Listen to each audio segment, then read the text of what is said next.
Monsieur, bonjour à ceux qui viennent de nous rejoindre, seulement maintenant, mais enfin je vous avais sûrement une excuse, c'est le Télématin du samedi et on vous accompagne jusqu'à peu près 10h. Et nous poursuivons avec notre programme dédié aujourd'hui aux Journées européennes du patrimoine et on va prendre la direction de Grasse. On ne fait pas que Paris et la région parisienne, figurez-vous. Non, non, non. Grasse dans les Alpes-Maritimes, vous le savez probablement, le patrimoine local là-bas, Grasse, c'est le parfum. Bien joué.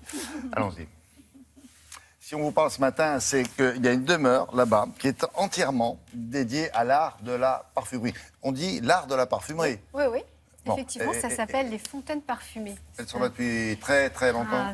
La Bastide existe depuis 1640. Oula. Très très vieille et ça, elle est sur la source qui alimente Grasse en eau. Et ce que j'ai découvert et ce que je ne savais pas finalement, au 19e siècle, Grasse, c'était absolument pas les fleurs, c'était pas du tout le parfum, c'était les tanneries. Et d'ailleurs, sur cette Bastide, vous avez un moulin de l'eau pour tanner la peau. Et pourquoi? Parce que ils faisaient des gants et ils ont voulu faire comme les Italiens. Donc on parfumait les gants qui étaient très très fins. Donc c'est pour ça qu'il y avait Les tanneries se sentaient très fort. Gantier, parfumeur. Ouais. Donc, maître parfumeur et gantier. Voilà. Ouais, exact. Et donc, on s'aperçoit qu'en 1905, finalement, on récoltait 600 tonnes de fleurs. 1940, 5000 tonnes. Et au début des années 20, ce n'est plus que 30 tonnes. Donc, c'est vraiment à cause, finalement, de ces gants que Grasse est devenu... Ça a un peu sauvé la mise, quoi. Et ils ont sauvé, finalement, et c'est vraiment là qu'est née la parfumerie de luxe, la parfumerie que l'on connaît aujourd'hui. Donc, vous avez cette Bastide qui vient d'être... Elle est depuis les années 70, elle était à l'abandon et c'est le groupe LVMH qui a décidé de l'acheter, de la restaurer. Et nous avons rencontré surtout les deux maîtres parfumeurs. On les écoute.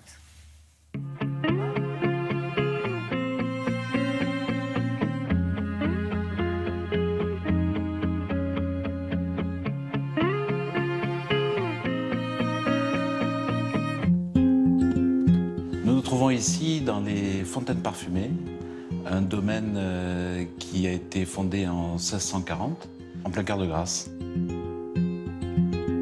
Les fontaines parfumées sont un lieu de création pour les parfums Louis Vuitton et les parfums Christian Dior. C'est un lieu de formation et c'est essentiellement notre lieu de travail.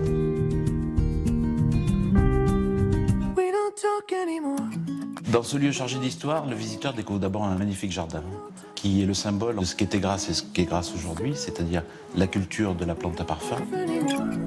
Nous avons par exemple des agrumes qui viennent de Sicile, nous avons des plantes qui viennent de Chine ou d'Inde. Et ensuite, c'est le symbole aussi des matières premières que nous utilisons dans nos créations, qui sont réunies dans l'atelier qui est au sommet de cette maison. Je n'ai pas de règles, j'ai plutôt une méthode. Et mon but, en fait, c'est de créer les émotions. Travailler avec François Demachy, c'est un plaisir, un honneur et un bonheur. Nous avons nos personnalités dans la création et les échanges ne peuvent qu'être enrichissants pour nous deux. Le fait de partager un lieu comme celui-ci, c'est à la fois une chance et un honneur d'abord, parce que le meilleur critique d'un parfumeur est un autre parfumeur. Parfumeur, c'est d'abord un métier de curiosité, de passion, d'humilité, parce que c'est un domaine très abstrait, mais c'est quelque chose qui est dans l'air. Donc il faut vraiment, vraiment y croire.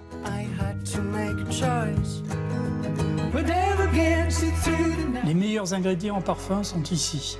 Donc il était temps de se remettre à les employer et puis surtout à les refaire vivre. Nous essayons de redynamiser la culture de la fleur, principalement le jasmin et la rose.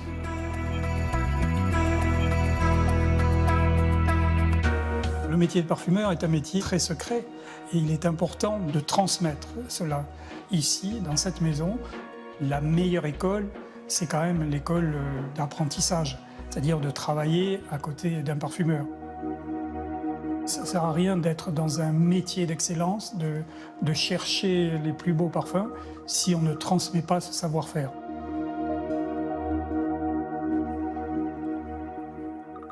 Alors, ce qui est intéressant, parfois pour des joueurs de football, on dit, oh, dites donc, il a joué dans telle et telle équipe célèbre. Ces deux-là, Ah oui, là, ils si ont on vous dit, joué dans des équipes célèbres aussi. L'Odyssée, Jean-Paul Gaultier, Coco, Chance, Chanel, Coco, c'est Sauvage. Coco, Chanel, Sauvage. Il a créé Dior. ça, de Machy? Oui.